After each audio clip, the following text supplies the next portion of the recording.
listening to Fighting Game Follies. It's the #1 podcast for low-level player opinions. Yeah, that makes sense. Round one. Hello. Yes, I've been gone for a while, but I suggest we don't even get into it. We just act like nothing actually happened. Like I wasn't struggling with school for like months on end because college and everything. Whatever. Let's just get straight into it. Let's act like nothing happened. What's going on? It's your boy Agree for Games, Easy Skyward, Games.png, back again with finally another episode of the Fighting Game Follies. I finally find time to sit down, talk, record, get my thoughts down, and actually like start up the podcast again. When I made that tweet back during the anniversary, like the 1 year anniversary, I said I would not be leaving y'all anytime so soon. I still got a lot of stuff I want to talk about. I still got a lot of things I want to yap about. I got a lot of things I want to spew about, talking about fighting games, talking about all of that.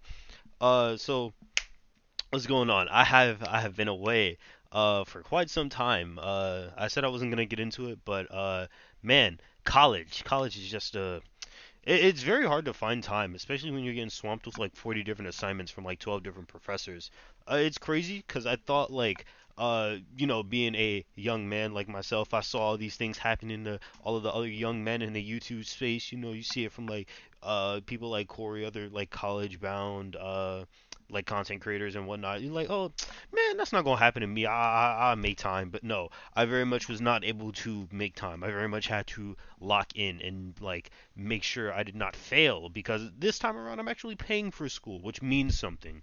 But with all that said, it's just another hurdle, another obstacle. And guess what? I got to learn from it. I got to adapt from it. I'm still in it. I'm speaking like I'm out of it. I'm out the woodworks, but not just yet.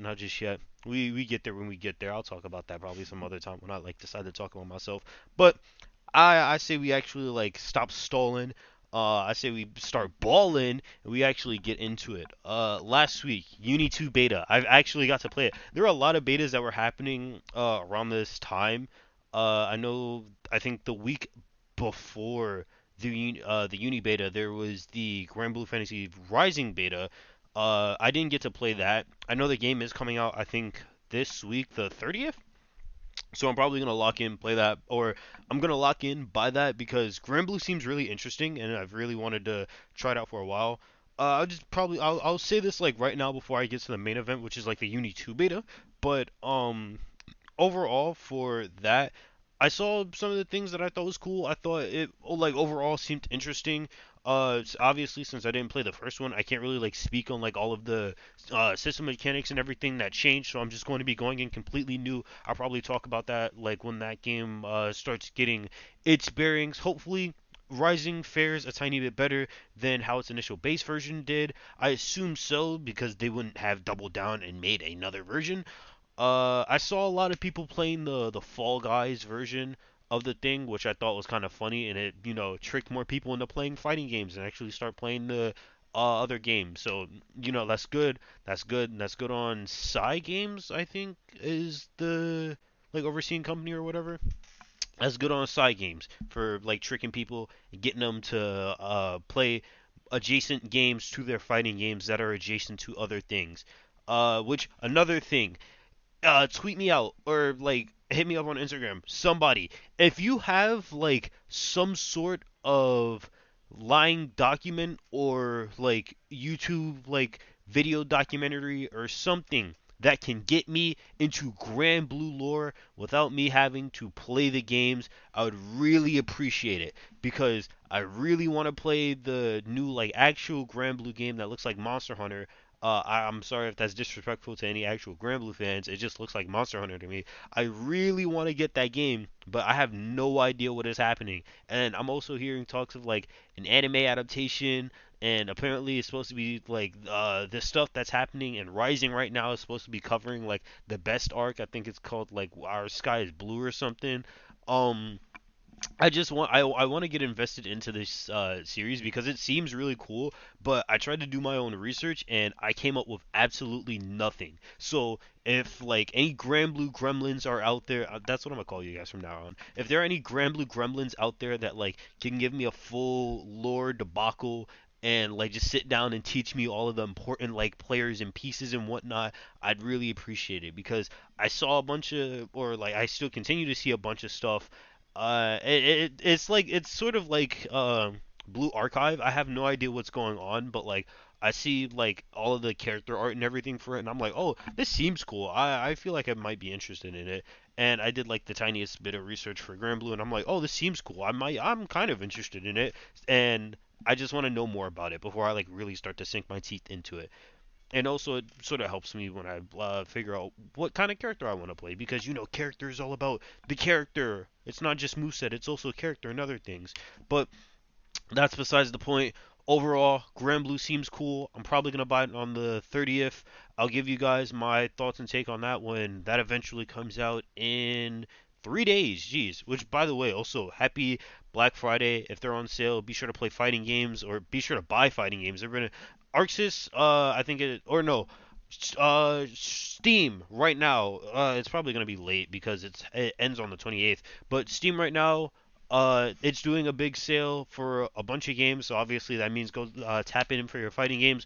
Arxis as well, they're doing an insane like Steam sale. I think it's also on PlayStation as well. I haven't checked. They're also doing they're doing an insane sale, checking out a bunch of stuff. This is not sponsored, by the way. I just saw this. Obviously, I gotta shout out Guilty Gear Strive any chance I get. So yeah, I brought Strive for like $20 for like two of my friends. So if you're ever looking into it, then once again, but yo, go in, tap in. It's holiday times like these where people start to conglomerate a lot because they all buy. Like a bunch of people are like, oh, I'm gonna use this Christmas money or like this little free time off I have to like actually start getting invested into it. So if you are like that, then by all means, lock in, play a couple fighting games, buy a couple fighting games, buy and play a bunch of fighting games, only play like three, and then complain that like fighting games are all the same when you're only like cycling through like three games in total. But that's besides the point. Overall, Grand Blue seems really interesting. Gonna play it on the 30th. Yeah, that's all I can really say about like the game that I did not play. However, what I will talk about is the game that I did play, which is Uni 2. Now, ever since I covered it, give me a second. I know I covered it like a while back. And when I mean a while back, I mean a while back. I think like episode 17, like the benchmark of like 17 to 19, around that episode like time when Uni 2 was like rumored through that Korean leak. You guys like heard I was tweaking. I was very much excited for Under Night in Birth 2 because that game is really sick. I'm really bad at it. However, it is still a really cool fighting game, and it's like the pen ultimate of what I feel like should be thought of when you hear anime fighting game. Like it's just so I can't quantify it, but it just oozes that like edgy mid 2000 or not mid 2000s, like 2010s, I guess. It just oozes like that like anime-esque energy, and I love it so much. And it's obviously it's made by the goated developer Arc System Works. It's done by French Bread. Goated series been in the or goated developers. They've been in the scene for a while. Shout out Melty Blood. Like our dude, just this game like, is so good. I wish I was better at it, but like this game is so good. So when I heard that Uni 2 is being announced, or when I heard that leaks of Uni 2 were dropping, I was like doing backflips. When I went to Evo, I saw that there was the Uni 2 like booth and everything, and then literally as I was in the line for Tekken 8, they were setting up the Uni 2 booth, and then I didn't realize it because the dude that I was talking with in the Tekken line, we were up on the Tekken main stage, whilst we were talking about it, they were setting it up, and then we were also watching the trailer for that, which is sick. For like one of the like first old videos when they were doing that King of the Hill, you can see me playing Nanase player. I think I was like the first dude up.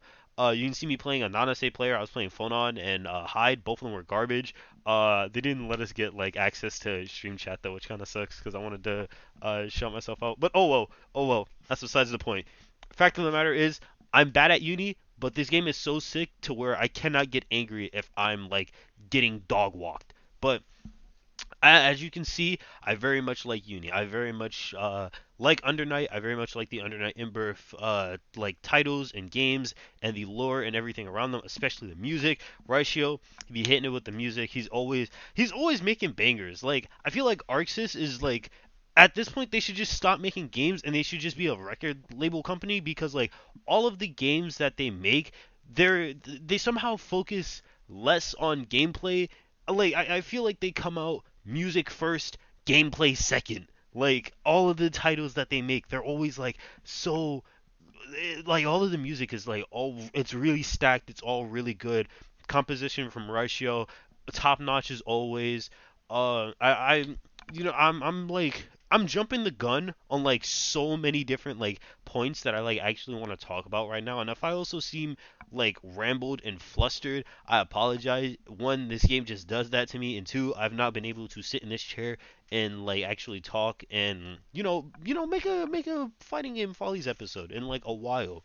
But that's besides the point.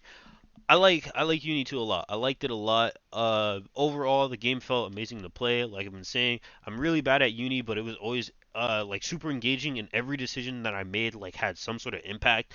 Uh, Obviously, if you're on defense, like you can't really do anything on or not defense. You can't really do anything if you're like getting beat. There's no burst system. There's no anything. If you get hit, you sort of gotta like take it and hold it, which is like probably one of the things that I'm like really not a fan of, but I'll probably that's like a uni issue in general, but like that's how the game is like sort of made to be. I feel like if there was something that potentially had something to do with like the grid that allowed for like some sort of bird, I don't know. We'll discuss about that like later if I even remember to go over that. But overall, game was cool. I was always making some sort of impactful decision, especially because of the way that like certain system mechanics work. The system mechanic in general that I'm talking about is obviously grid. Quick little breakdown, because I'm going to be going like 1,000 miles a minute, talking about this game. Very quick little breakdown for grid, and this also like works for like the older uni titles as well. Basically, think of the principles for grid as you would for the principles of tension in Guilty Gear, where if you're doing good, if you're blocking good, if you're good on offense, if you're overall good at the game, you're gonna get good. There's a little cycle. Every time that cycle passes, that's basically whose turn it is to play with the grid. And if it's your turn to play with the grid, you can do something called I think it's like control veil off, regular veil off, and then there's chain shift. Chain shift is basically Roman cancel and veil off, and then command veil off. Think of them as like the little burst that you get from like X Factor, and then from I think like the control veil off, you're also able to do like a little ultimate thing, or like not like an IK, but you're able to do like a big damage move, big damage super. That's all you really need to know with grid. If I'm not mistaken, in this game it also gives you damage buffs as well, but I don't know what the numbers are for that. I just heard that it does give you damage buffs and everything. So that's your quick little quintessential thing that you need to know for grid. But every decision I was making, I was always making some sort of decision when I was playing the game. I thought it was really engaging. I thought it was really fun. Because of like the grid. If I was on defense and I like had to make the decision of, oh, should I shield this so that I can continue gaining grid, or should I just regular block? That way, if I somehow get opened up, I'm not going to lose out on my cycle for, or I'm not going to lose out on my grid cycle, because if I were to shield it, then my grid gets broken. I don't gain any grid, and the opponent basically gets a free cycle. So the decision making was very much there, and it very much lets you. It basically gives you the decisions to do what you want, and like you're always going to be making some sort of impactful decision, which is really nice. Characters. Kagura and Tsurugi, they were really sick, like really cool additions to the cast. I didn't really get to mess around with like Tsurugi a whole lot. I played him like the tiniest bit online just to like try and understand what the whole character's deal was. I saw a lot more people doing a lot more cooler stuff than what I could have possibly even fathomed or came up with. Uh, the main character that I really wanted to like take a look at, which a lot of people also really wanted to take a look at, was Kaguya. I think I might have mixed up Kaguya and Tsurugi. For those who don't know, Kaguya, she's new to one of the two, or I guess one of the three new characters that they're adding into this game. She's essentially the shotgun waifu. And putting it in the words of Rofomonger, Tsurugi, really cool dude. He is a high schooler with a giant shield who he uses it like a skateboard, and that is sick. And Kuron, I don't really care about Kuron. We didn't really get to play, or we couldn't play Kuron in the thing, so I don't really care about Kuron. Just know that he's the brother of the deuteragonist of the game, which is Linne.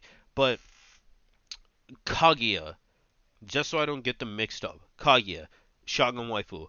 I got to play her a lot more. I thought she was very fun. I thought she was very cool. I can see a lot of the inspirations that they were doing for the character and how they wanted to, like, basically shift the direction of dual pistol user from something completely different from what is normally known from like a dual pistol user.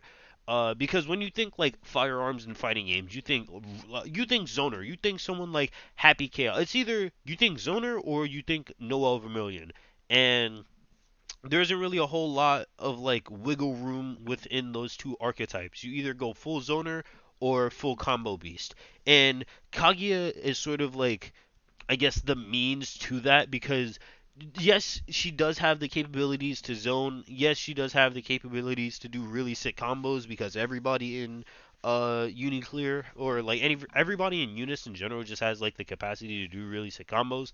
But I feel like where Kaguya's main thing stands out is the fact that she is she feels, at least from like, a mid-tier player standpoint like myself, she feels very much like a mix-up style character, because she has one move in specific where I think it's like her 236, obviously A, B, and C, being your regular buttons. Excuse me. It's her 236 A, B, and C, where she does like a little flip, and then that little flip, she sends out two little landmines that like detonate after like a second, which obviously can be used for like delayed pressure situations and whatnot. That's what I was primarily using it for. Like more delayed pressure situation, more tech throw setup stuff, which I wasn't really getting caught like for. So that's cool. Like even if I did it like two or three times in a row, I was never really caught for doing it like that. But I guess we'll just wait and see until like the game comes out on January 25th. Yippee! Which is a day after Tekken. Boo. But I thought Kaguya overall, she played really cool. I thought she was really sick. Obviously a lot of people are going to want to play her. Being A, female, B, very voluptuous, and C, new character. So like a lot of people are going to most definitely want to like play her and try her out. I low key don't really care. I'm sticking with my character. Actually, I'm not gonna play her, but I might change up my character lineup a tiny bit, because initially in like the older like in the older Under Night games, I played Hyde, and then I played Phonon, and then depending on the game, I might like travel around a tiny bit here and there. I dip my foot in a tiny bit of Carmine, dip my foot in a tiny bit of Nanase. Um, for this, I'm probably going to play like Hyde, Phonon, and then like Wagner, which is probably the pick that I was not initially thinking about going with, but I was playing with my boy Halcyon. I was playing with him, and I I just went stupid on Wagner. Like low key, I was just like mashing buttons. I was like gorilla mode, and I was in monkey mode, and then like she sort of just like clicked. Like, I'm not even gonna lie. Like Wagner was low key just sort of like cooking up, which makes sense because she is like the penultimate fire character of the game. She was really cooking up.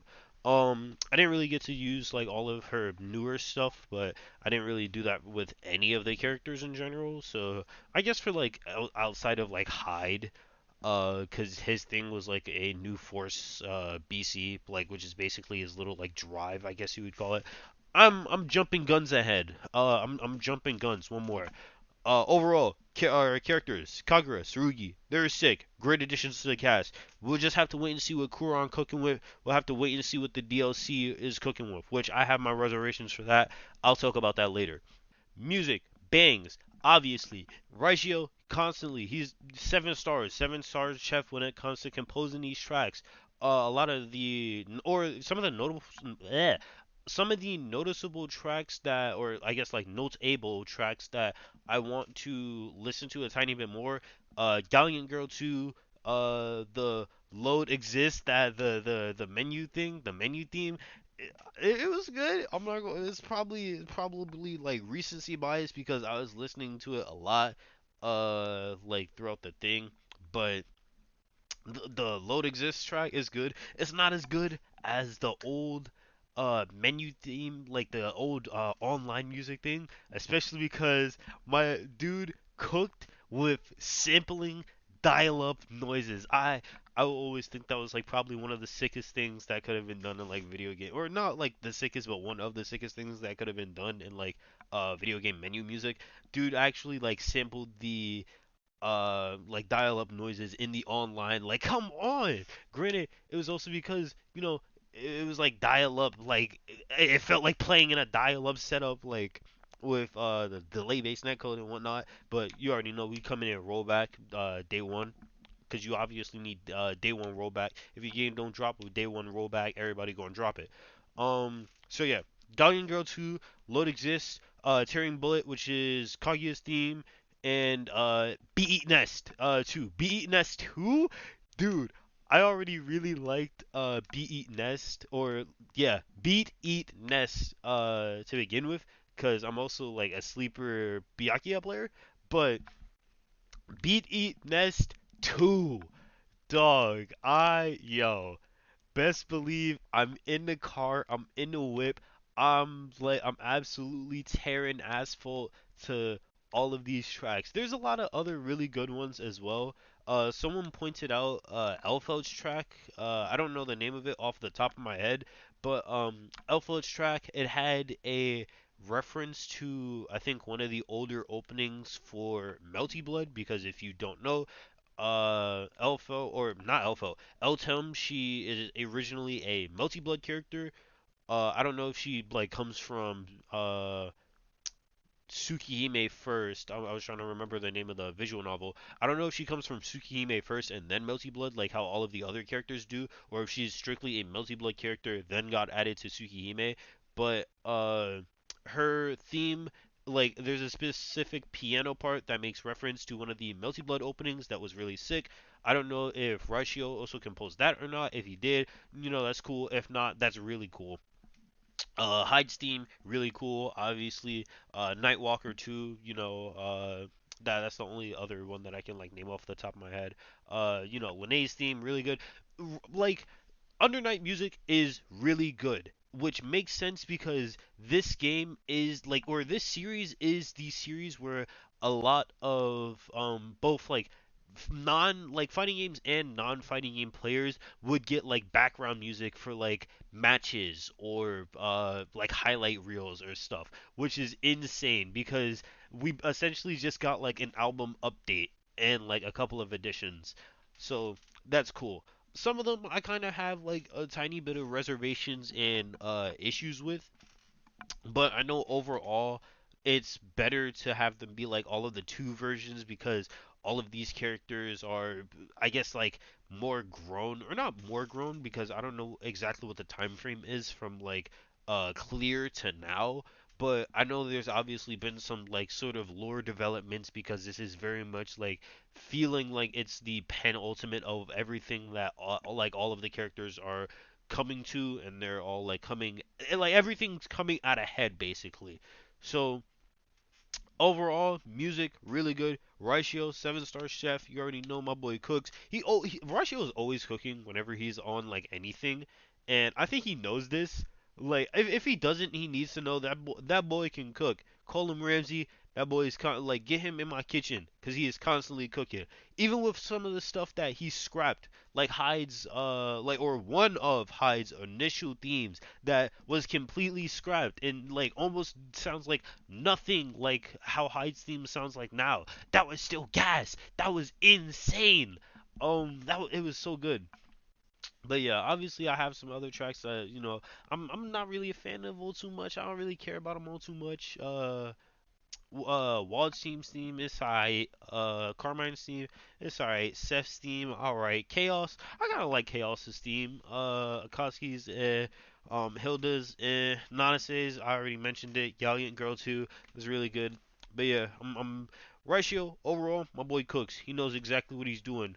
Uh, Moving from the music department to the art and sprite work, dog, the art and sprite work, they were all it's all really good. It's really nice. It's really polished. It goes back to that idea of it being like a more or it feels like a 2010s like sort of anime thing, especially with like all of the sprite work is fluid. It's nice. It's crisp. It is amazing to look at. I'm very much like a person who enjoys sprite work. I'm not an artist, but if I was, I'd very much love to like try and get into sprite work because that is possibly some of the cool like sprite work in general is just like so it's so nice, and I feel like we're sort of not appreciating it now because everybody's like, oh, look to the future. We got cell shading, we got like 2D modeling and everything, 3D modeling, etc., etc. But like, bro, pixel art, like pixel art, sprite work, sprite animations, everything about it. It's so nice and it's so cool. It's so like amazing. And I'm a major fan of sprite work, sprite animation. I just think it's really sick. And all of the sprite work is really good. Same with the like the regular character artwork as well. I'm sort of like half and half about it because I like it. Everybody looks older, like slightly. They look more cleaned up, they look more polished, but at the same time they sort of also look lifeless, which is sort of one of the gripes that I have about the game in general, but I'll talk about that later. Some of the artwork it looks like a tiny bit lifeless, especially like just expressions and everything for like certain characters like Hyde just like sort of is like deadpanning at you, which is like whatever. um and like I'm also not really a fan of how it feels like all of the like female characters got sort of larger in the chest department. I don't want to sound like a weirdo or a creep for like saying that, but comparing the art side by side, it feels sort of unnatural. And for everybody that like watches Ruby and they have like issues like me and they watch Ruby, like I guess they can also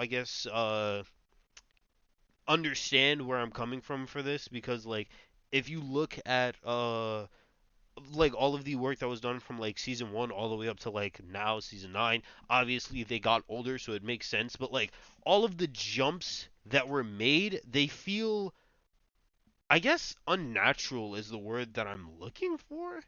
Like, I don't know. It just everything feels inflated, and I'm not really a fan of that feeling of inflation, and thus it makes it feel a lot more like unnatural. It's weird. It's sort of like the issue that I have with Biken when you go through all of her like artwork and everything. It just sort of feels like it's the main feature that Biken is sort of known for, especially now in like modern day Guilty Gear and everything. That's what's being like perpetuated, and it's just sort of that concept but with like all of the female characters, which I'm not really a big fan of because it's like, come on, that's kind of weird.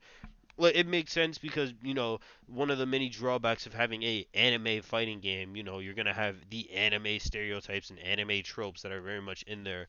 But thankfully, it doesn't appear like that in the sprite work. Sprite work, like I've been saying, it's very much good. It's very much clean, polished. I'm really liking how everybody moves, how everything is animated, how all of like the expressions are translated from that, like from the sprite work and everything. Especially with the voice acting as well. The voice acting is really good.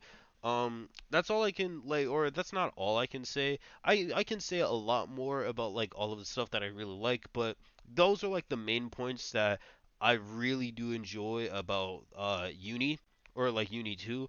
I think like I've been saying, music really good. art, animation, sprite work, it's all really good. The stages, ooh, ooh, ooh, stages. Oh my god, the stages. They're very much subtle. They're very much clear. Like they're clean. They very much give off the feel of like you're not in a place that you're conducting things that are supposed to not be happening in a like a random place. Cause little bit of uni lore.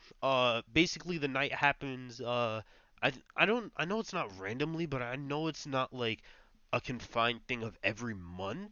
I don't remember, but basically the night happens, people go out, they go beef, they destroy voids, which are basically monsters, and like whatever other stuff that I really don't want to get into right now. But like if all of the fights, they all take place in like places where it feels like a random street fight might happen or something, because you have like the park, you have inside of a like movie theater cafe, you have like a construction zone, you have like a crosswalk in the middle of like a street, which like I don't want to say looks like Shinjuku or something, because like that would low key feel kind of disrespectful to just be like, oh, big Japanese street. It must be prolific spot that I know from my animes and manga. But you like all of the stages and everything, they're all really good. They all feel like you're doing stuff that you're not supposed to be doing in a place that like primary it feels like it gives off the dichotomy of like by day this place is like bustling with a bunch of people living out their normal lives, and by night we have a Fight Club episode 20. I'm like kicking out some dude's teeth and blowing up nukes, and like I'm wielding a sword that can cut through everything. Like it just feels like it just feels nice. It feels good. I can't really like articulate it in the best way, but like I hope from my tone of voice and everything you can just like get the energy that I'm feeling. If you haven't seen them already, go look at the sprite work, go look at the stages, go listen to the music. Please go listen to the music. I think you're insane if you haven't heard a Under Night track yet, because my god, that boy Raichio is cooking. I've said it like 7 times now because he deserves it. Raichio absolutely cooks. Um Artwork is pretty good, pretty solid.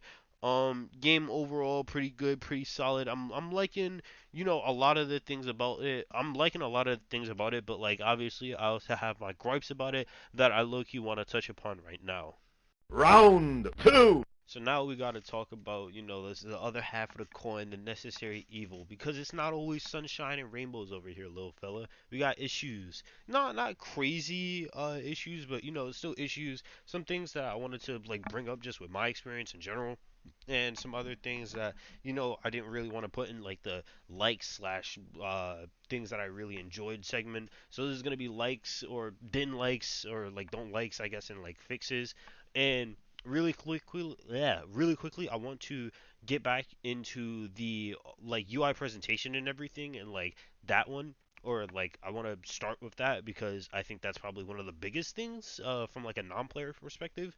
Because and when you look at the UI for like the older uni games, Clear specifically, because that's the most recent one that we have to compare it to. Clear's presentation and everything was really good. It was really solid. It was like it wasn't it wasn't colorful, but at the same time it had off-putting colors and it made everything sort of feel uneasy. It was very much like everything was like misaligned, which sort of added to that feeling of uneasy wobbliness, almost as like something wrong is happening. Same thing with like the UI and everything that was happening, like in the menus and whatnot, character select screen. Like in specific, it carried that out to a T. It had a lot of personality and it made everything like very much unique and standoffish. But here in Celes, it's box. Like it's just all boxes with like no real personality. That's it. Like it's all the same like sort of tone of gray. It's like it's all just like gray. It's all way too, I guess, corporate feeling, and it doesn't really like have that same sort of like vivid pop and emotion that I would get with like the older Under Night titles and whatnot, which is kind of like one of the things that I feel like sucks the most. If I'm not mistaken, I think I mentioned it in my Evo video when I was talking about that and like when I got to play it. I thought it would just be like a beta or like just an early access like character select screen and everything, or like just like early access like character or like just UI presentation right now, just to like have things, makes like just have things do its thing for right now, and then they work on the presentation later. It doesn't really seem like the case since we're like almost 2 months into the game, or 2 months before the game's release. I don't think they're going to be able to make a drastic change like with that short of a time span in order to make it like different in order to fix it. So it seems like this is going to be the UI for the longest time, which kind of blows because it's just going to make me want to navigate it quicker and not really take my time, like mess around, listen to the music a tiny bit, sort of just like chill out and like really make the decision that I make, like not an impactful one obviously, but like it's gonna make me want to like get in, get out, hurry up, start the game so that I don't have to look at the UI, because all things like for me at least, I think it's boring. I think it's ugly. I'm not really a fan of it. It's just all gray, and I feel like for fighting games, we've been in this era before. We've been in this era of like all gray, only like square boxes and everything, and I feel like we are slowly, or like we're already past that. I feel like we're like, if not like getting out of it right now, or if not like already past it, then we are very much getting out of that stigma of like only square boxes. Like I mean, back in like KOF versus or no, Street Fighter versus like SNK, or I think like Capcom versus SNK, they had like the very much like iconic diamonds that like everybody, and I mean everybody who like not even people who didn't even play the game really, but like those diamonds, like it's sure it's just a square, but the fact that like they were diamonds, they were sided differently, everything like fitted into the Lego pieces like differently. I feel like that gave it a lot more character, and I feel like that's ultimately what the issue is, like in terms of the overall UI design. It's the fact that it lacks character. If you take like a screenshot from Clear or like under whatever. If you take a screenshot from like Clear, and then if you take a screenshot from like Celes, I'm not gonna be able to tell. Like I'm gonna obviously be able to tell Clear, but I'm really not gonna be able to tell Celes because it's really lacking in like that creativity and that flair and that flavor that like Under Night. It's not necessarily known for, but it's one of the like big things that like it drives it, because Under Night very like its old character presentation and its character select screen, it was very much like it was bumping, it was high energy, it was like pouncing, but this one is it's a lot more like monotone gray. It's sort of lacking of character. It's sort of like lacking of any sort of like originality or like anything really, and that's what like really drags it down, which kind of blows. Maybe if we somehow get like older tracks and whatnot, and we're able to play those throughout the character select screen, then I really hope we're somehow able to get the old Gatherers Under Night back and play that there, because I'm also not really like it's good, and it's always been because Ratio know how to cook, but I'm not really like that big of a fan of it. Like, I'll wag my finger, I'll tap my foot to it. I might bob my head a tiny bit, do like little like Birdman stink face, but like overall, I'm not really a fan of the presentation of the game. I feel like it's very lacking. I feel like it has no character, and I feel like that's very weird because you're immediately coming off the heels of Clear, which very much had character. It had like very solid present. No, it had like amazing presentation. The way that Cleared carried itself versus like the way that Celeste carries itself, it feels like the friend who got like he was like absolutely like primo perfect, had no issues, and then somebody like, yo, I think your like shirt is on backwards or something, and that completely ruined him for like the rest of like his life. I don't know. It's just very much like it's lacking. It's lacking of character and everything, which is very weird. Um, Network, I feel like the network could have also used like a tiny bit of help because I would just randomly get really bad lag spikes and like rollback moments that would like really kill the vibe and the pace of the game. And I really don't understand why. Like, cause I was running it from a like wired connection to my router just for like all intents and purposes, so you guys know, because I absolutely hate playing Wi-Fi and I hate playing against Wi-Fi players. But there would be moments where I just get like really huge like lag spikes and everything, and I had no idea what was going on, to the point where I had to like sit there for like a good like 2 to 3 seconds just to make sure everything like smoothed itself out. I'll give it the benefit of the doubt and be like, oh, it's probably because they're still trying to like figure stuff out, and it's a beta. I'm not expecting the entire netcode and everything to be figured out, but if it was, I hope I'm just like talking like crazy out my side, and it really was just the fact that it's a beta, and this doesn't happen in like the main game. Because if it does, then that would like actually really really suck. Because I have no like, I want to say like I got hit with like a lag or like rollback spike like probably like every 2 out of 10 times, which isn't bad, but I don't know. It felt a lot more present than it initially seemed, and I'm just sort of worried about that, especially because we're getting into the rollback, or we're getting into the era where if you don't have good rollback, or if you like don't have rollback in general, your game is sort of going to be left into the dust. And I think I obviously don't want this game to fail. I really want Uni to succeed because I think this game is way too cool to not garner a following that is like at least equal, or at least like somewhat.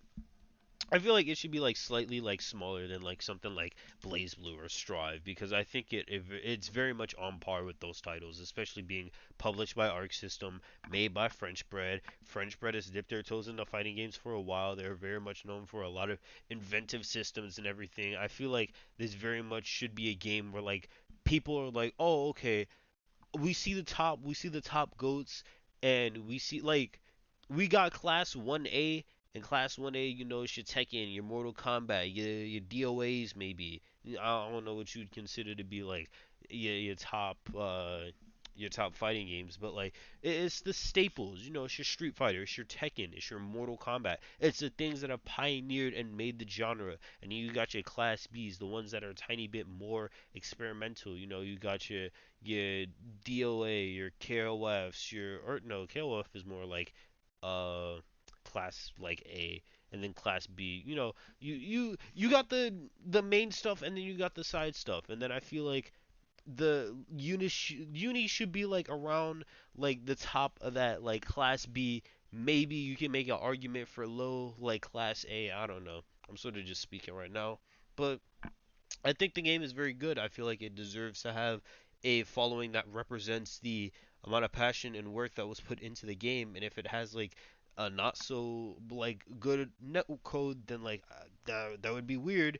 And I think the thing that makes it even weirder is the fact that I played the game with two of my friends, one who lives in Texas and one who lives in Jersey. The one who lives in Jersey, and I live in New York, by the way. The one that lives in Jersey, I got a lot more lag spikes with him and everything, despite both of us playing on wired connections, than the one that plays in Texas. Like the dude that I was playing with in Texas, I was smooth, consistent matchmaking throughout the entire session that I was playing with him with, which is weird because the one that's in Jersey, mind you, like hour, 2 hour drive, like depending on like where you stay, it's like, bro, that's kind of doesn't make sense. And both of us were wired too, like to our routers, which doesn't make sense. I don't know if I'm missing something here. I don't know if my math is mathing, but it just very much did not add up, and I was very much confused as to why. Uh, Going back into music, because I mentioned it a tiny bit with like the presentation and everything. I really wish there was, or I really hope there is an option to have the old music back in some way. I don't think there is, with like going off of all of these stuff that was said in like the interviews and like all of the info that we have on the game. I don't think there is a way to get the old music back, but I hope they like last second change their mind, or maybe I'll even take like maybe drop in like a $2 music pack or something for it. But I just hope the old tracks are accessible in some way, shape, or form, because and don't get me wrong, I like some of the remixes, like I think they're really solid, but I also like a lot of the originals a lot more compared to some of the remixes as well. Like Rushing Heart, Gordeau's theme. I think Rushing Heart 2 is really good. I like Rushing Heart 2, but the original Rushing Heart I'm also a really big fan of. Like, and I think that one comparatively to like Rushing Heart 2, I think that like the original is way better than, or not way better, but I think the original is better than the remix. Same thing with Phonon's theme and Chaos's theme. I can't like remember them off the top of my head. The remixes are both really good, but I would also like to have access to the originals as well, just in case if I want to feel a tiny bit nostalgic, be like, oh man, yo, this theme was so good, like etc. etc. Like, I don't know. I just wish for there to be some sort of, and also all of the older tracks that obviously weren't, or like that couldn't, or didn't make the jump over from like Uni 1 to Uni 2, I guess. Which now that I'm thinking about it, it's kind of weird how this game has like 4 games under its belt, and we're just now getting to the second like chronological game in the series. Which I mean, I think Mortal Kombat did something similar, but oh well. But yeah, and I know Street Fighter 2 had all of its like super versions. Like I know that game is way out of line. Same with Tekken, if I'm not mistaken. Or actually no, because Tekken Tag Tournament is something different. I'm getting off track here. I just want to be able to listen to like the OGs, and then I want to be able to listen to all of the music that's been amassed over the thing, especially the online netcode theme from Clear, cuz once again, when I say it was bumping, when I say it was bumping, it was bumping. Gatherers Under Night, come on, bro, stop playing with me. Gatherers Under Night was insane. OG Nightwalker, and yo, those are pen ultimate, like those are staples in the like FGC. If you call yourself a like competitor, and and you listen to fighting game music, and you don't have like Gatherers Under Night, Nightwalker, uh like so other tracks like Hyde's theme, Skyscraper High, there it is, that's the name. I was thinking about it. If you don't have Skyscraper High, if you don't have Gatherers Under Night, if you don't have Nightwalker, if you don't have like any of those in your lineup, in your list, like if you don't have Galleon Girl, it's a little bit of a sleeper pick, but if you don't have those in your lineup, Snow Sisters, yo, if you don't have Snow Sisters in your lineup, you're crazy. Cause oh my, yo, Snow Sisters is absolutely jumping. Snow Sisters, I'm getting off track though. Like, just I want the original music back, because a lot of the remixes and everything are really good, but like I've been saying, I just want access to my older stuff as well. Um, Release. Oh yeah, yeah. I have a big gripe on this, and I'm probably gonna talk about this in another episode later on, because this is I guess, bigger issue that I have with like more fighting games to begin with right now. But dropping DLC before the game is like out, and then the whole DLC like lineup schedule, which is releasing characters 6 through 7, or like releasing 3 DLC characters around like 6 to 7 months in between each other. It's not really good for the content cycle. A game knowing all about like its cycles and everything.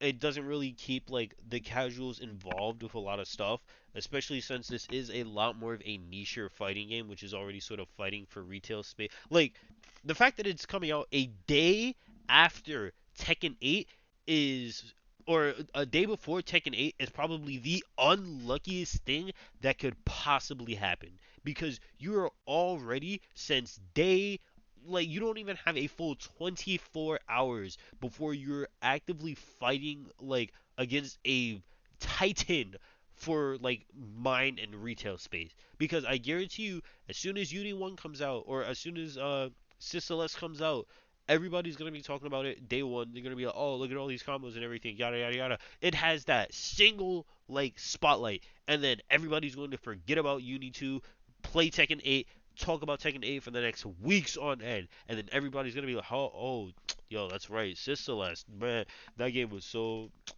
cool. I wonder what it's up to now. And then it's gonna like the retention is not going to be there. And then coming out with DLC characters like within the span of like 6 to 7 months is also not going to be helping in keeping that player retention. Like I sort of understand why, because like coming up with completely new like DLC characters, especially ones that like yes, they do like sort of like to tease them every now and again. I think in Clear and then after Clear ST, I think it is like I think ST it was the one where they introduced like Wagner, Phonon, Nanase, and someone else, Mika, I think. I know in the game before Clear, I think it is ST. In the yeah, it was ST. And ST, I know they introduced those four characters. Clear, they introduced Landrakia. Here we got Kaguya, Tsurugi, Kuron, and then like whatever else. Like if we get more title updates, which I'm assuming that's what these might be, possibly if they happen within the span of 6 months, but then that raises another question of why are you doing title updates every 6 months? It doesn't make sense. But we get content every 6 months. We're already fighting day one for retail space on Twitter and on the socials. Like it's not a good look. It's really not a good look. Um, so yeah, I feel like it's also just not going to keep like the casual player base involved, or like the very small like piece of casual player base that is going to be there casually, because like I just said, like the series, despite it being very good, it is very niche and it is very hard to sort of get into, like from any angle that you look at it. The gameplay looks super fast and then it looks super technical. So it's like, oh man, yo, this is really high pace, high energy. I don't think I'm gonna be able to keep up with it. Meanwhile, I'm playing stuff like my grandpa at Street Fighter 2 and like my Street Fighter 1. Back in my day, Street Fighter 4, we weren't doing all of these like high low mix up parry, not like whatever.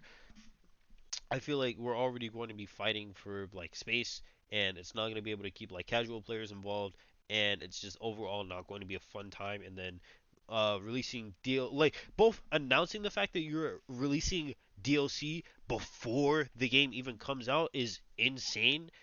And because then that just makes the expectation of, oh, if it was this good to announce before the first game or before the game even comes out, then these characters have to be hit like super super super hard. And if they don't like hit super hard, it falls flat. And I know we already have dates for them and everything, or we have like presumed dates for them, like time slots and whatnot. But it's just not, even if we didn't have those dates, announcing the DLC this early is just going to get people into like a, oh, when, like, let's say a next, like the next big event, like I think I can't remember off the top of my head, like, well, I think it's like Frosty Faustings or something. That should be like the next big event around the corner. But or at least like the big like next major I can think of off the top of my head. But let's say, excuse me, let's say there's like a Celes tournament that's run for Frosty Faustings, and then like people are asking like, oh, we have an announcement, DLC, DLC, DLC, extra colors. Oh, boo! Like harassed on Twitter, DLC, DLC, DLC. We don't have anything to announce. Oh, it's just gonna get people to constantly be asking about like when's the next DLC character, because it's like, oh, we're in a content drought. We need something to fill out the drought. What's going to fill out this drought? DLC. We get to see all of the new interactions with new characters, new systems, yada yada yada, whatever. So yeah, I'm just not a fan of it. I feel like releasing the DLC 6 to 7 months in between each other, not bad business model, but it's not really good for the content cycle, especially for keeping casuals involved. I'm not saying, oh, you need to release the DLC back to back to back, because over bloating yourself like that obviously is not good either. But I really don't know what like the I feel like what would have been like the smart thing to do was like maybe wait about like a year, and then from like that year standpoint maybe have uh like 1 year like a DLC pass like one where you announce and release the characters either in a sort of wave, or if you or like drop them every 3 months, sort of like how like Overwatch 1 used to do with its characters, which is insane that I'm making comparisons like that for Overwatch 1, but oh well. And then the last thing that I want to talk about, this is more just like a personal thing. I would like an English dub.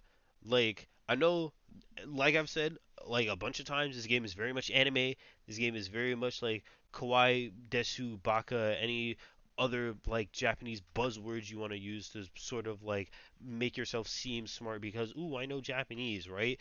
But I really want this game to have a English dub. And the reason why I want this game to have an English dub is because the cast that they had to dub this game for Blaze Blue knocked it out of the park, bro. They did a phenomenal job at dubbing these characters and bringing them to life in English, and I feel like it would be such a like monumental waste to throw that energy out. Like the only one that I really even want to talk about is my boy Ian Sinclair as Gordo. He my devourer will carve out your spirit. Like dude, it was so his delivery, everything about it, it was just so like cold. It was just so swallow their soul and wipe them from exist. Like if you haven't already, go go look at BB Tag or go play BB Tag if you have it. Like actually, yeah, go boot up BB Tag. I know the game probably is dead by now, but like go boot up BB Tag. Go play a couple of characters. Like the go play the Eunice characters in the English dub. They hit and they hit very, very hard. And I feel like it is a waste to throw them out. Actually, really quickly, let me. I can't pull up like a video right now because YouTube is still doing like the stupid like ad blocker thing, and then for some reason Opera GX doesn't want to like cooperate despite being said that they fixed it, which is weird. Um, but just um Blaze Blue cross tag battle, right? Let's look up BB tag. Let's look up characters, right? Let's open up the fandom because why not? Um, Under Night in Birth. Let's just really quickly. Oh, these are listed for Akatsuki. N9s. I don't know how you pronounce that. Um, Hyde. Hyde. Kyle McCarley. That's who it was. Okay. Kyle McCarley, he did an amazing job. Ian Sinclair, amazing job. Um, Hilda's VA also. Oh, who did uh or Allegra Clark? I don't think I can't remember anything off the top of my head for what she's done. Oh, never mind. Mitsuru for thing, that's why. And Marisa. Okay, no, that makes sense. That makes total sense. And Maki. Okay, that makes total sense. What I'm saying, these characters, dude, they absolutely knocked it out of the park. It would be a waste to throw out all of this really good talent when like you see that they've done really good like all and you can go and look back for all of their thing like if you look at all of the like their repertoire and whatnot and everything that they've done like dude they're gassed, come on bro. Like did they not have, no they didn't actually, I'm crazy. um let's just really quickly let's take a look who I can't even, I'm not even gonna try and pronounce this name for Batista, but let's take a look. Haru, Persona 5 Tactica. Come on, bro. Like, let's scroll down a tiny bit on behind the voice actors. Fire Emblem Warriors, Marion, or like, come on, dude. There's way too much energy here that I feel like would go like wasted, and I mean completely wasted if we did not get an English dub. And if we don't get like an official English dub, we got, and I mean like we have to like somehow all come together as a collective community and fund a English dub like mod or patch or something, because it would, I feel like it would be criminal, and I mean absolutely criminal, if we did not get like, come on, just Hyde and Gordeau alone. Those two, they completely killed it. Waldstein killed it. Carmine killed everybody. They poured 120% into that dubbing, and it would be insane to not bring them back. And like, man, just we need that English dub, especially like, off. You know what? Yeah, we need that English dub, and then a little side pivot. We also need a Under Night anime of some kind. Or actually, no, we just need more like animes in general for like fighting game like stories and whatnot. We need a lot more side content in order to consume the stories and the lores, but more specifically, we need an Under Night anime, because I think that would be really sick and really cool, and also like really, really, really, really gassed. Like I'm just sort of imagining it now. Like, oh, it would be amazing, and also it would explain a lot.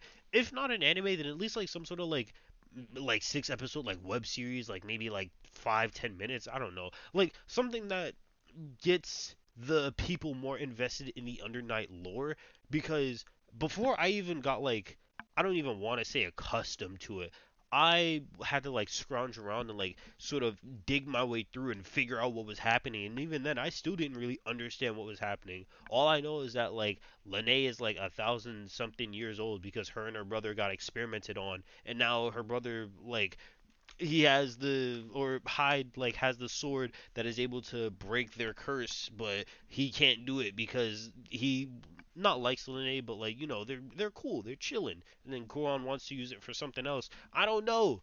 All I know, like Hilda wants to become like all powerful and like become an immortal. Why? I don't know. Like I want to get more invested with these characters and like learn more about their motivations. I want to learn more about like why they do the things they do. Why is Gordo working with Paradox? Why is Chaos working with Paradox? Like, all things considered, how did Mika like become a? I don't think she's an executioner. Correct me if I'm wrong. But like, how did Mika, Aurier, like Kaguya, Wagner, how did they all join the Lit Christ? How did Blondrakia join the male version of the Lit Christ? What's the beef between these two? It can't be the fact that they're just fire and ice. There has to be some sort of like underlying tones, because they like absolutely they hate their guts. And like, I think I know why, but I'm not sure. That's the thing. I think I would rather not like to think and just like definitively know, oh, okay, cool, they don't like each other because like back in the day, the two that had like very similar powers, they've gotten a beef and then like set a curse upon their souls or something. I don't know. Like, I just want to be more invested more in the like story and lore and everything, because it's with the games that ArcSys publish, the lore is always like crazy, super not convoluted, but it's like balls to the walls, barely can't be following it. Like, you gotta be a physics professor just so you can like draw up the map in order to like line together all of the um like story beats and everything and make it all make sense. And that's ultimately why I want like an anime, so that it makes sense, and also so that we can get more of a chance for an English dub, because that would be really sick. Uh, so yeah, side tangent for the anime side. Basically, just give us an English dub of some kind, please. I would really like it. I would really, really, really like it, and crossplay as well. But that's something we can touch up upon later, probably when we get more like DLC characters. I don't know, but we need an English dub, and I will constantly hound. I don't know who I gotta hound, but I'll make it. I will constantly be screaming like that one Goomba off Twitter. I will be screaming and yelling for a Celes English dub, and I'll continue doing it until we either get it or until I die. And best believe I will not take my last breath until I get that English dub. Rest assured, I'm getting that English dub. And for those who don't like it, or would only play the game in sub, uh, okay, cool. that that's your market. I'm still playing the game in sub because I think the sub acting is really good, but at the same time, I also want to appreciate my native language, or like I also want to take into appreciation like the people that like put in the work and made like something that is like not natively to me, translate it, made it like more native, and like made more connections with like me, like the other half of the fan base, because it's not just all like the Japanese side. It's obviously like it's not just all like JN. It's also US as well. You also got like maybe throwing a little extra dubs there as well. At least not if you can't do it for like the overall voicing, then at least do it for like text and everything. Like get a little like Spanish dub, get a little like Chinese simplified Chinese traditional dub in there. Like I don't know, like I don't know what I'm talking about. I just really want an English dub for this game because I think all of the dub actors for this like really showed off their stuff. And these are like probably some of the few people that really put their time and effort into a dubbing. And even if we can't get like all of the originals, we got some new stars out in the show. We got Alex Lee, obviously, because that's my guy, that's my goat. Something, I think his name is Zeno Robinson, the guy that's like currently playing Junpei in Persona 3 Reload. Oh yeah, yeah, yeah, yeah, Zeno Robinson. Zeno Robinson, he's really solid as well. Like, come on, come on. We got options here. Ladies and gentlemen, we got options. If you really want to do the dastardly thing and have Kuron, English voice, be Yuri Lowenthal because he always somehow sinks his teeth into he always finds a way into everything, dude. Like if you want to get Yuri into the piece, get Yuri into the piece. So long as we get that English dubbing, that is all I need it. I want it. I desire it. I need an English dubbing for Under Night in Birth to Sister or System Celeste. But that's pretty much all of the gripes that I have with the game.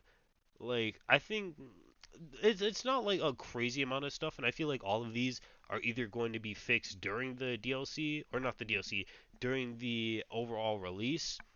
And then if not, then oh well, it'll probably be fixed over the game's lifespan. Because the main things that I had was like overall presentation. Because I feel like in a title update or two that might be changed, and then networking obviously that's also going to be changed. Uh, like music, if it doesn't get changed, then I'm fine with it. I would more prefer it to be. And then the DLC, because of all the dates that we got from the leaks and everything, I doubt that's going to be changed. But overall, if, we change some of these things up, like, and keep in mind, this is all of the stuff that I have to say about it. These are all of like my takes and my opinions. If you have other things that you think, then like by all means, shout me out. You know where I'm at. You know where I lie. You know what my Twitter handle is. I plug it every like at the end of every episode. If you have something that you want to say, by all means, we still gotta come up with that hashtag, by the way. So yeah, if you want to agree, disagree, then by all means, you know why, you know where my Twitter is. Come on, I plug it at the end of everything, man. Like y'all know where I'm at. Y'all know what my socials are. We agree, disagree, talk about it, not talk about it.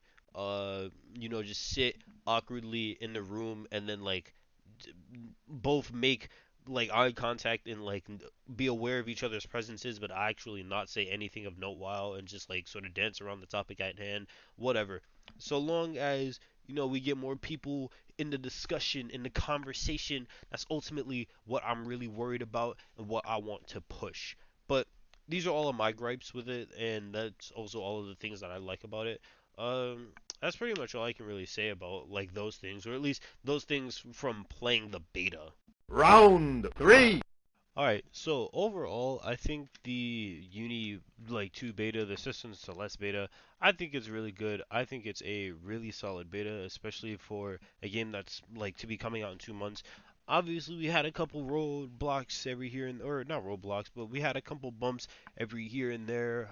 We had some, things that got might have been lost in translation and whatnot. But for everything, like for what it's worth, and for a game that's coming out, like I've been saying, January 25th, day right before Tekken, which really sucks, but whatever. For all things considered, I think it's a really good game. I'm really looking forward to it. Um, I'm bad at uni. I'm very much like not a good uni player. I can barely get down like most B&B combos for like the characters that I play.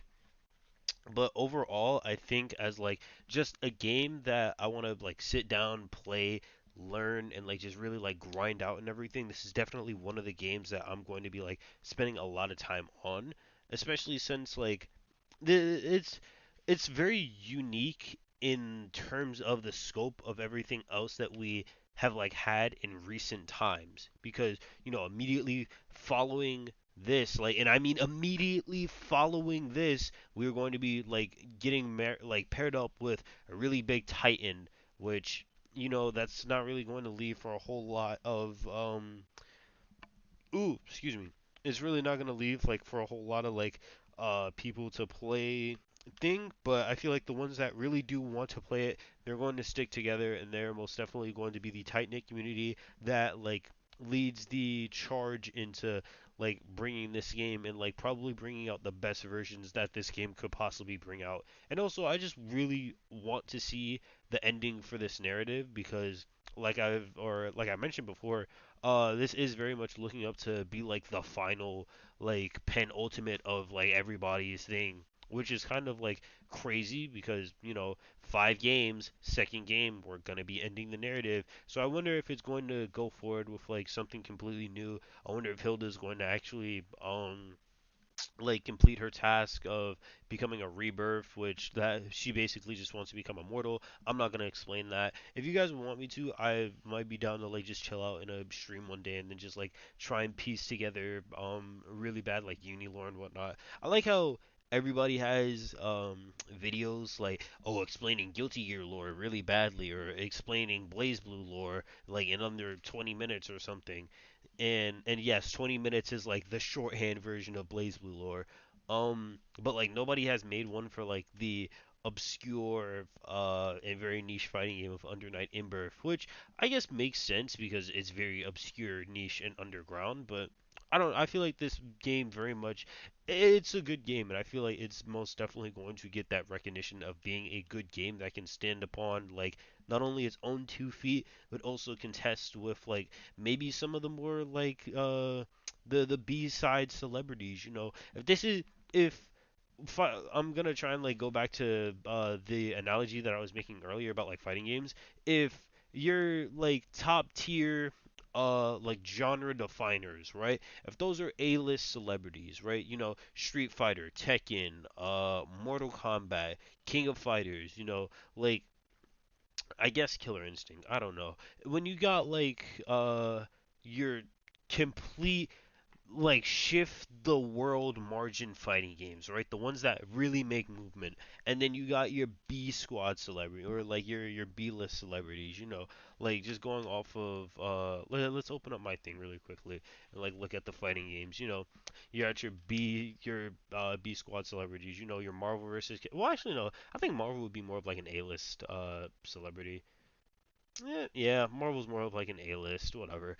Um, Strive. Strive is most definitely a B-list or like B-tier celebrity. I feel like that's like yeah, Strive, like Central Fiction. I feel like those are B-list celebrities. Trying to think what else like would be like considered to be like a B-list celebrity. I don't know, but or at least like Skullgirls actually. Nah, Skullgirls is most definitely a B-list celebrity. That game has been through so much. Like there's no way that like people would not recognize that as being like a B-list celebrity.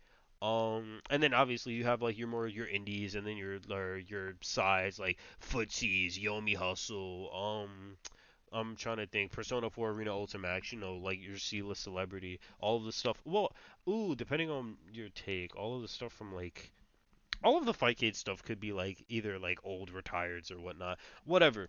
I feel like this is most definitely like a B tier celebrity that most definitely deserves the attention of like people on like Evo and everything. And like it very much deserves to be like maybe a main stage game because I think it was on the main stage in 2020 if I'm not mistaken, or not 2020, but I know it was most definitely on a main stage. If I'm trying to remember, Evo lineup 2020.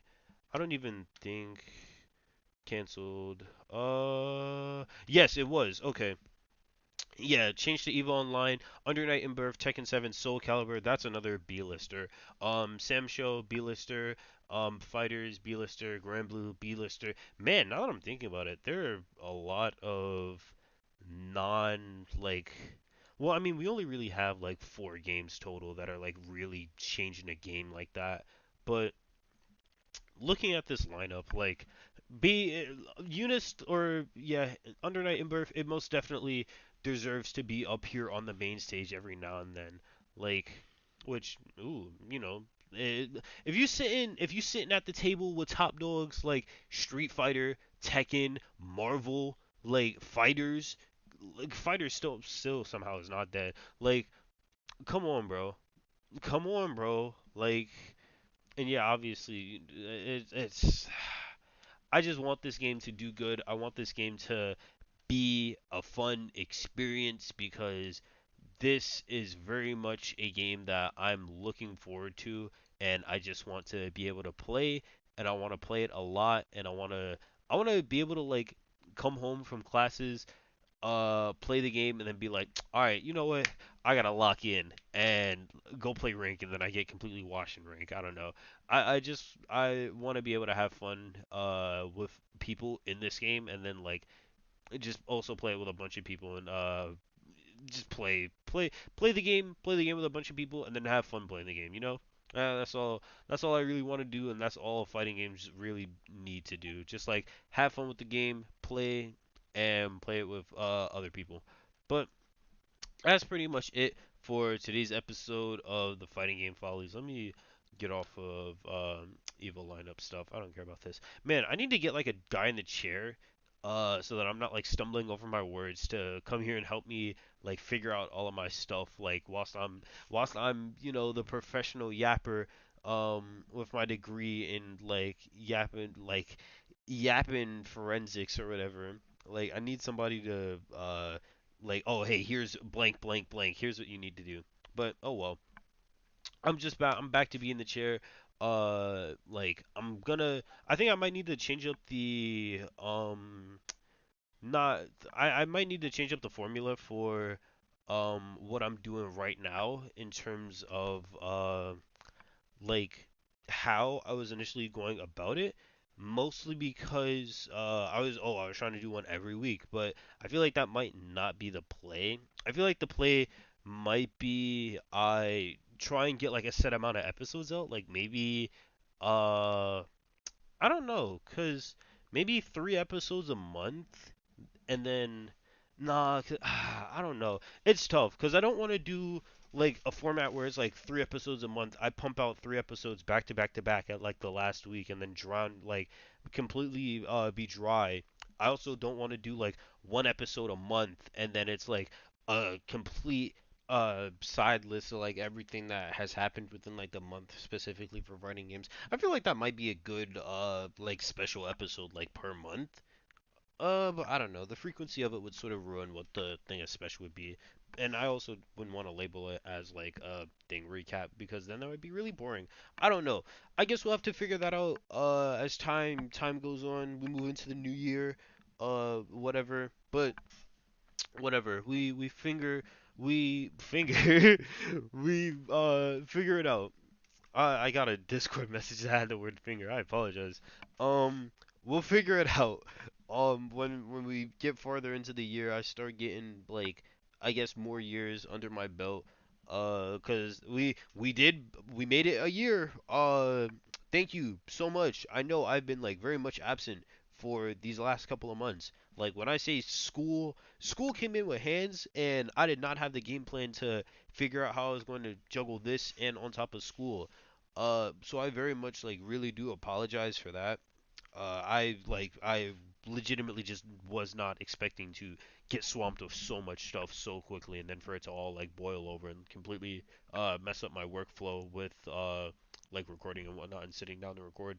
Cause like I gotta sit down. I gotta like script everything, or not script everything, but I gotta like bullet point stuff, which like it might seem easy, but it also does take like a tiny bit of time. And then like finding that time on top of having to study, on top of having to work, on top of having to practice, on top of like everything.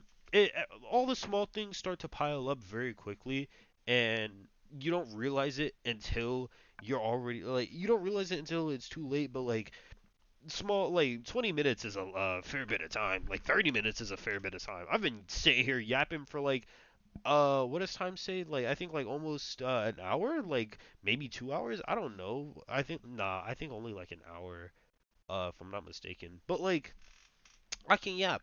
I can yap for a good while, and then that yap for a good while turns into like I gotta sit there, wait for my like yap session to export and everything, upload it into the thing that I use to upload stuff to SoundCloud.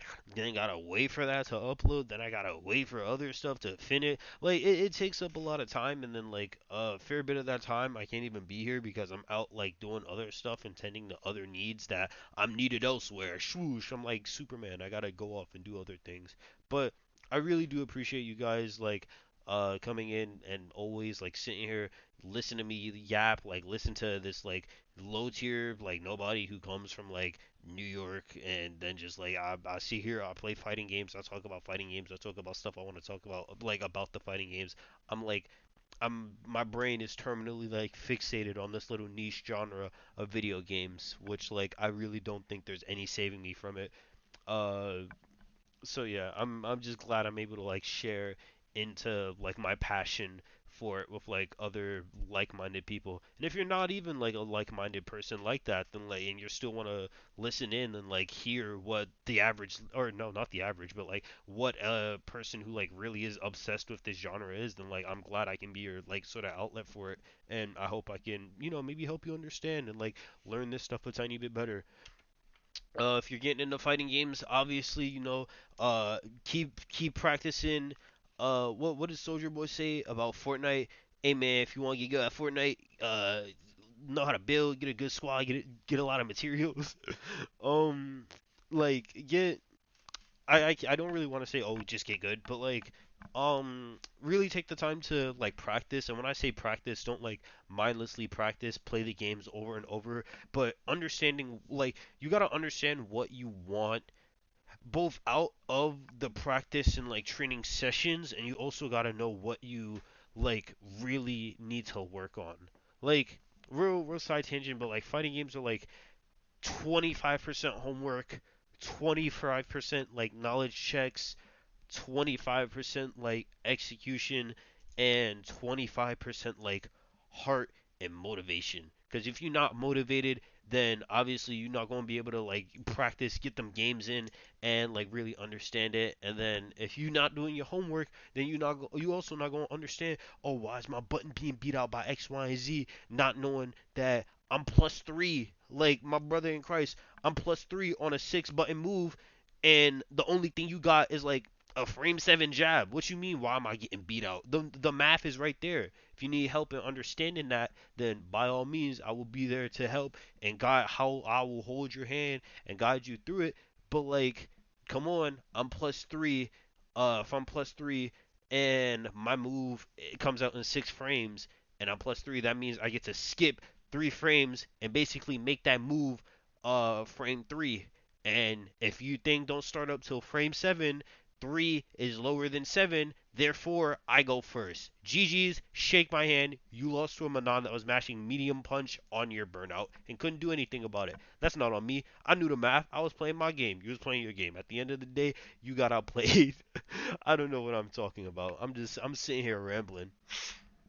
But no, man, I really do appreciate you guys. I really do like thank you. So like I know we just came off from Thanksgiving Day and everything, so I really do like I really am appreciative of like you guys that just like sit down or like do whatever. Like if you doing homework and you sitting here ramble like listen to me rambling, if you in the car sitting here listening to me rambling, like everything, I really do appreciate you like taking time out of your day to hear like my insane spewings of like stuff that like to some people it doesn't really matter, and to me this means a lot. This is like my lifeblood, this is my like life, sweat, and tears, and I will continue to talk about it and try and be a part of the community that I've like, or be more of a part of a community that I've been a part of for like a majority of my life, and sort of like bring that out into other people and like share all of the experiences that I've like both been a part of and I've seen, and all of the things that like ultimately grow the community. Like it's, I don't want to sound like I'm being like narcissistic or anything, but like it's people that are willing to go out and want to like give that history to others so that they can like see it and then be like, oh, these are all of the things that have come before me. These are all of the things that have been seen as important. It's like it's how communities and societies and whatnot grow. You grow from learning from the past, and you grow from other people like telling you the stories of the past and whatnot. And then if that's my role, then I will gladly take that role, and I will like do it to the best of my abilities, because I I love fighting games. I love fighting games. I will always love fighting games. I will never not love fighting games. Continuously, I will continuously, and I mean continuously, until the day I stop drawing breath from this planet. I will always have a fight stick in my hand of any kind. I don't care if it's leverless. I don't care if it's levered. I don't care if it's a pad. I don't care if I'm playing on a 3DS Street Fighter 4 for the 3DS. It does not matter until I am no longer here. I will always have a stick in my hand, and I will always wake up DP, because in wake up DP I trust, and in wake up DP that trust me. That's it. That's the end message. Always DP on wake up. Even if you start getting red, wake up DP. It does not matter, because you know what? One day, $30,000 is gonna ride on whether you wake up DP or not. And if you the type of chump to not take that risk, if you the type to not sit down and let you bear it all, I need a Jujutsu Kaisen quote right now. Something something, are you the honored one because you wake up DP, or do you wake up DP because you bet it all on like reversal super or something? I don't know. I'm going through like Jujutsu Kaisen brain rot as of recent. I know y'all saw the manga. I know y'all saw the anime. Things are getting insane, but I'm getting off track. I'm trying to end off the episode. Um Y'all know my socials. You know my socials in the Spotify description down below. If you got any problems, if you got any problems, any issues with me, if you want to join in on a conversation, by all means come out, show what's up to your boy. I don't know. Tweet at me as you Skyward on Instagram. That's probably the best place you're gonna like find me and respond. I respond to like my Instagram and everything too, but whatever. My Twitter, if you trying to get into it, if you trying to box my like mid tier JP, you already know where to find me at Ziggy Skyward, ZGIESKYWARD on lock. At twitter.com or x.com, whatever it is. I'm not keeping up with whatever that website is. If you want a link, by all means, hit me up on. I think my DMs are open. I think I'm not 100% sure. I'll probably like change it to where it is open. Uh, but yeah, thank you all so much for tuning in to this week's episode for the Fighting Game Follies. Like I've been saying, I really do appreciate it, and I really do like love the fact that I get to sit down, talk, and ramble about fighting games, and that I have people like to sit down or like do whatever and then listen to me ramble about fighting games, and then like get that little feedback loop. So it really, when I say I really do love and appreciate you guys, it really does mean a lot. Like I'm not just saying that just to say it. I really do mean it from the bottom of my heart. Hopefully my act should be gotten together, since classes are like just about like at the end of like wrapping up. So for all intents and purposes, we should be back to our regularly scheduled like a episode a week. I'm gonna try and change the schedule to, initially I used to do it like between the weekends. I'm gonna try and do it like every Monday now. since I'm like no longer competing in like my Guilty Gear Strive thing because Strive just decided to like start hitting me all of a sudden, so now I can't play the game online, which is weird. So you guys should be expecting episodes every Monday now. If not, you can hold me to it. Call me a fraud, the fraudulent one. I don't know, whatever. Uh, so yeah, you guys are gonna be getting episodes every Monday now. I might have to take like a couple week or not a couple weeks off, but I might have to take like a week or two off every here and then, just so I can like do some things because I got plans. I got plans. I'm always scheming. I'm always plotting. You hiding forever. I'm I was gonna do the Ricky when I catch you thing, but no, it doesn't make sense. I'm always scheming. I'm always plotting. I'm planning something. I'm cooking. I'm cooking up in a booth right now. So just wait, cause I got some plans, and these plans that I got, don't worry. But yeah, I guess I'll see all of you guys in the next episode. Peace out. Take care. Play some fighting games. Buy some fighting games, and keep yourself safe out there. You know.